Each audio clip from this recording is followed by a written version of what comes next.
विचार से विश्वास तक शिक्षा का नया अध्याय। स्वागत है आपका दामोदर यूनिवर्सिटी में। From thought to believe a new chapter of education. Welcome to Damodar university. Hey everyone, मैं स्मृति झा, आपकी डिजिटल मेंटर। आज की क्लास में हम क्लास 9 साइंस के साउंड चैप्टर को कंटिन्यू करेंगे। टॉपिक है आज का uses of multiple reflections of sound. तो आइए देखते हैं हमारी एनसीईआरटी क्या यूजेस बतला रही है।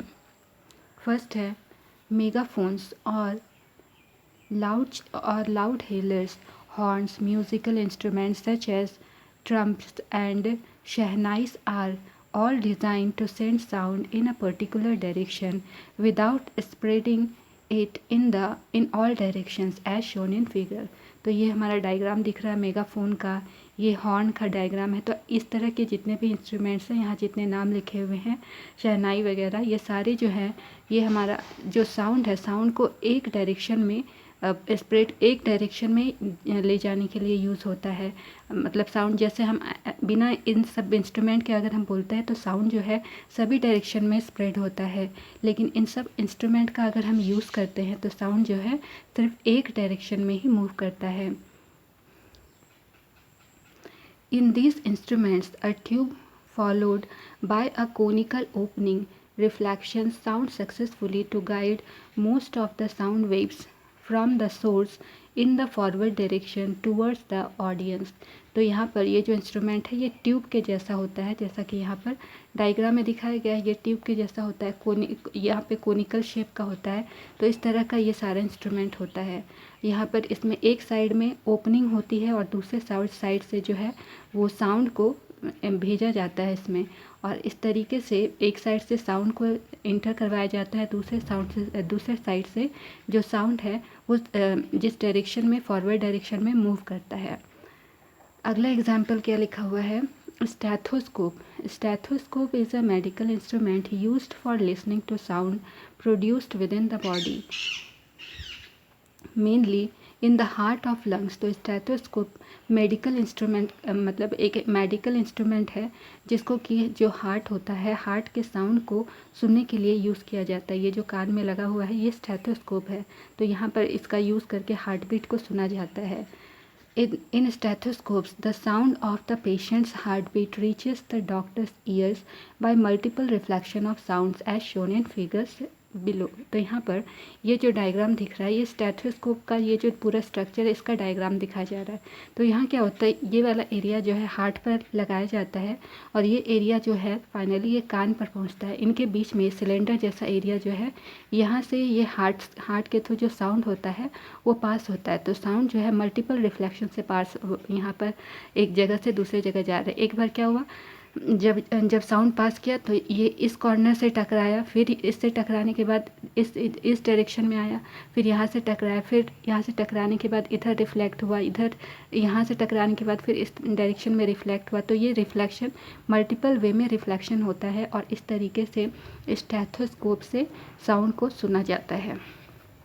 तीसरा यूज़ क्या है, generally the ceilings of concert halls, conference halls and cinema halls are curved so the sound after reflection reaches all corners of the hall as shown in figure।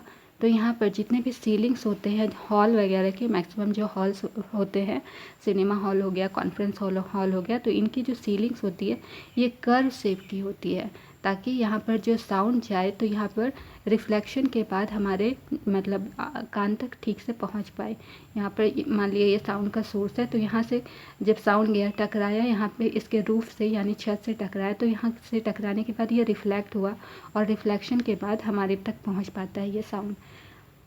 Sometimes a curved soundboard may be placed behind the stage so that the sound, after reflecting from the soundboard, spreads evenly across the width of the hall।